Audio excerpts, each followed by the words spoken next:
நினச்சேன் மீடியாவுக்கு வந்து சூப்பராக கண்டென்ட் கிடைக்கும் அப்படின்ட்டு.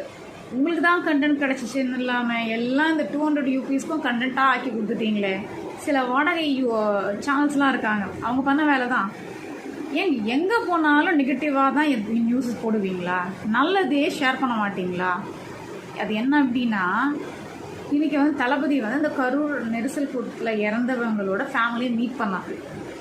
அப்போ எல்லாரையுமே அவங்க வந்து நேற்றே கூட்டிகிட்டு வந்துட்டாங்க, நேற்றே ரீச் ஆகிட்டாங்க.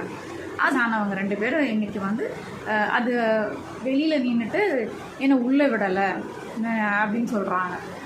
அதில் வந்து ஒருத்தர் பார்த்தீங்கன்னாக்கா, என் காலில் கம்பி குடிச்சு அங்கே போய் தான் நான் நியூஸ் பேப்பரை பார்த்து தான் நான் இங்கே வந்தேன் அப்படின்னு சொல்லி வராரு.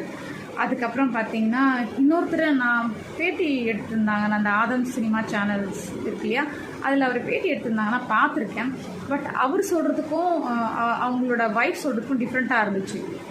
இவர் என்ன வந்து இவர் சொல்லும் போது டிஃப்ரெண்ட்டாக சொல்கிறாரு. அவங்க ஒய்ஃப் வந்து பேட்டி கொடுக்கும் போது என்ன சொல்கிறாங்கன்னா, எனக்கு வந்து என் வீட்டுக்காரனை விட்டுட்டு போயிட்டாரு, நானும் என் குழந்தைய மட்டும்தான் நான் இருப்போம், என் குழந்தை தான் என்னை பார்த்துக்குது, என் குழந்தை தான் எனக்கு சோறு ஆக்கி கொடுத்துட்டு போகும். காலேஜ் போகும்போது கூட என்னோடய வீட்டில் இருக்கிறவங்க தான் என் குழந்தை படிக்கிறதுக்கு ஹெல்ப் பண்ணாங்க. என் புருஷன் என்னை விட்டுட்டு போயிட்டாரு, எனக்கு சுகர்னால கண்ணு போயிடுச்சு, அதை ட்ரீட்மெண்ட் அவர் சரியாக கொடுக்குறதுனால என் குழந்தை 5 வயசாக இருக்கும்போது போயிடுச்சு, நான் தான் பார்த்துக்கிறேன் என் பிள்ளைய, வேறு யாரும் கிடையாதுன்னு சொல்கிறாங்க அவங்க.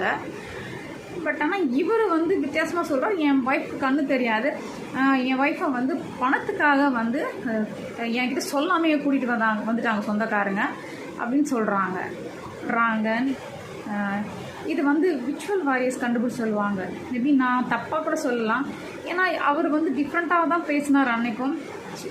தெரியல, தப்பாக இருந்ததுன்னா ஐம் ஸோ சாரி. இப்போது இந்த மீடியாஸ்க்கு சூப்பர் கண்டென்ட் கிடச்சிருச்சு. இன்றைக்கி நாளைக்கு அந்த 37 ஃபேமிலி, அந்த ஃபேமிலி வீட்டுக்கு போயிட்டு ஒவ்வொருக்கிட்டையும் மைக்கை கொடுத்து கேட்க போகிறாங்க. ஏன்னா நேற்றுக்கு அவங்களுக்கு ஒன்றுமே இன்ஃபர்மேஷன் கலெக்ட் பண்ண முடியல. என்னென்னவோ போட்டு இவங்க இதை பேசியிருப்பாங்க, அதை பேசியிருப்பாங்க.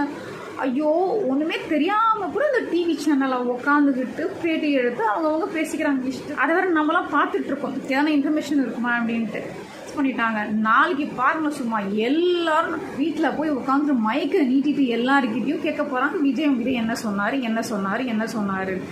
பாவங்க, அவங்க போன மாதம் 27ஆம் தேதியிலேருந்து இன்னைக்கு வரைக்கும் மைக்கு தூக்கிட்டு அவங்க வீட்டில் ஒரு சோகத்தை கூட அவங்கள வச்சு பண்ண முடியாமல் பண்ணுறீங்களே. அழக்கூட விட மாட்டீங்க போல இருக்கு. போய் அவங்களுக்கு மைக்கை கொடுத்து அவங்கக்கிட்ட பேசி அழ வைக்கிறீங்களே. உங்கள் வீட்டில் அந்த மாதிரி யாருன்னா ஆயிருந்தா நீங்கள் சும்மா இருப்பீங்களா? இந்த மாதிரி கொடுப்பீங்களா முதல்ல?